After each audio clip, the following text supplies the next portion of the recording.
మీ జీఐఈటీ ఇప్పుడు జీజేయుగా మారింది. 2000కు పైగా ప్లేస్మెంట్స్, ఐపీఎం, కేపీఎంజీ వంటి సంస్థలతో ఇంటిగ్రేటెడ్ కోర్సులు. యూపీఎస్సీ కోచింగ్, అడ్మిషన్లు ఓపెన్.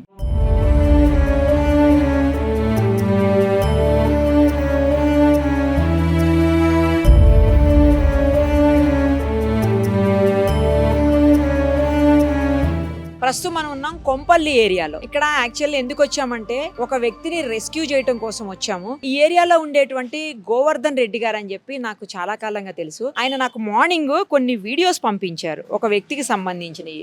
ఇదిగో చూడండి, చూశారు కదా.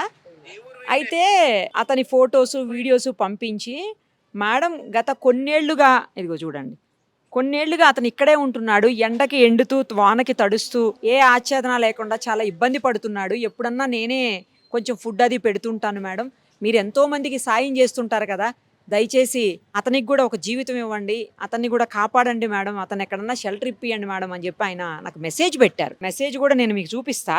ఆ మెసేజ్కి నేను అప్పుడు షూట్లో ఉన్నాను ఆయన చేస్తున్నప్పుడు. ఇదిగో మెసేజ్. ఆ మెసేజ్ చూసి వెంటనే నేను షూట్లో ఉండి అవ్వగానే వెంటనే 2-3 మినిట్స్లో నేను కాల్ బ్యాక్ చేసి ఎవరండి ఏంటి అంటే ఇట్లా మేడం అని చెప్పారు. సరే నేను వస్తాను అని. ఆయనకి మతిస్థిమితం ఉందా లేదా అంటే బాగానే ఉన్నాడు మేడం, కొంచెం మరి తెలీదు, గడ్డం అన్నీ అయితే పెరిగి ఉన్నాయి, మాట్లాడతాం అయితే మంచిగానే మాట్లాడతారు మేడం అని చెప్పారు. దాని నాకు గుర్తుకొచ్చింది ఏంటంటే మాతృదేవోభవ సంస్థ, మన గిరిగారు. ఎక్కడ ఏ ప్రాబ్లం ఉంది అని పిలవగానే నేనున్నాను అని చెప్పి ఇమ్మీడియట్గా రెస్పాండ్ అయ్యే గిరిగారే గుర్తుకొచ్చారు. ఆయనకు ఫోన్ చేశాను. ఆయన యాక్చువల్లీ సిద్దిపేట పోతున్నారు ఏదో వేరే పర్సనల్ పని మీద.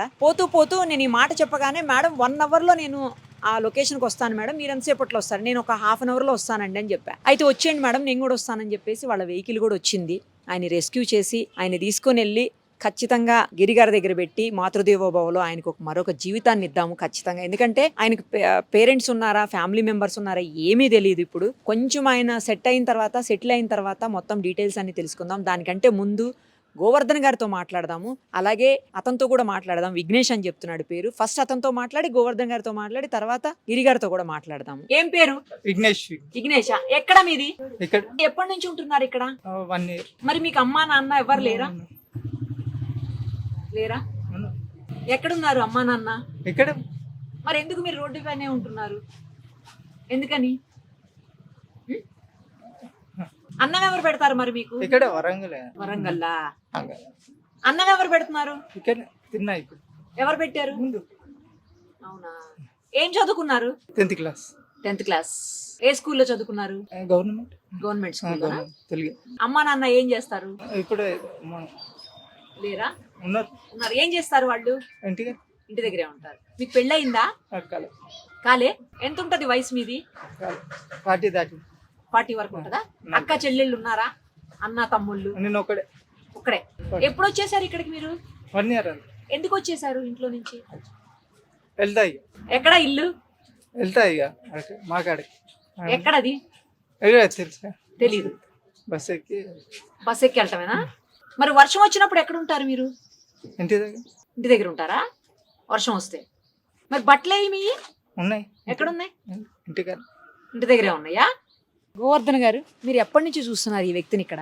ఇతన్ని ఇంచుమించు 1 సంవత్సరం నుండి అయితే గమనిస్తున్నాను మేడం. ఇక నాకు వీలైనప్పుడల్లా పాపం అతని దీన పరిస్థితి చూసి జాలి వేసి, పాపం ఎండకి ఎండుతున్నాడు, వానకు తడుస్తున్నాడు, చలికి అదవుతుండు. ఇక ఇక్కడ చూసి ఆ హోటల్స్ నుండి ఫుడ్ తెప్పించి ఇస్తే తీసుకుంటాడు. పాపం వాటరు ఫుడ్ తెప్పించి ఇస్తే తీసుకుంటాడు. మార్నింగ్ నేను వాకింగ్కి వెళ్ళినప్పుడు కూడా బ్రేక్ఫాస్ట్ చేపించేసి మామూలుగా వెళ్తాను. బట్టలు తెచ్చి ఇవ్వాలన్నా అని అడిగితే వద్దు అంటాడు పాపం. ఇంకా తిన్నంత తింటాడు అంతే, ఇంకా ఎక్కువ అడిగాడు, ఏమి అన్నాడు, ఎవరిని ఇబ్బంది పెట్టాడు అస్సలే.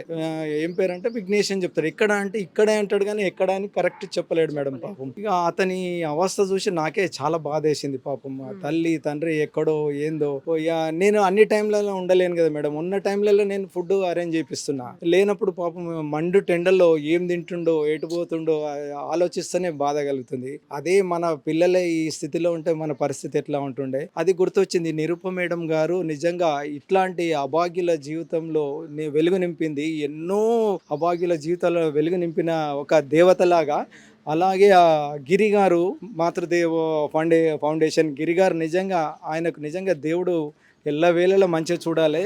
ఆ ఆశ్రమం నడుపుతూ వాళ్ళు అట్లా ఆ దీన స్థితిలో ఉంటే కూడా ఏమీ అసహించుకోకుండా వాళ్ళకి స్నానాలు చేయించి కటింగ్ చేయించి వాళ్ళ మదర్తో కూడా అన్ని సేవలు చేయింపిస్తున్నట్టే నిజంగా ఆయన కూడా మీరు ఆయన ఒక ప్రత్యక్ష దైవంగానే భావిస్తాను నేను నిజంగా. లేకుంటే ఇట్లాంటి వాళ్ళ జీవితాల్లో మనం చూసుకుంటూ వెళ్ళిపోతున్నాము.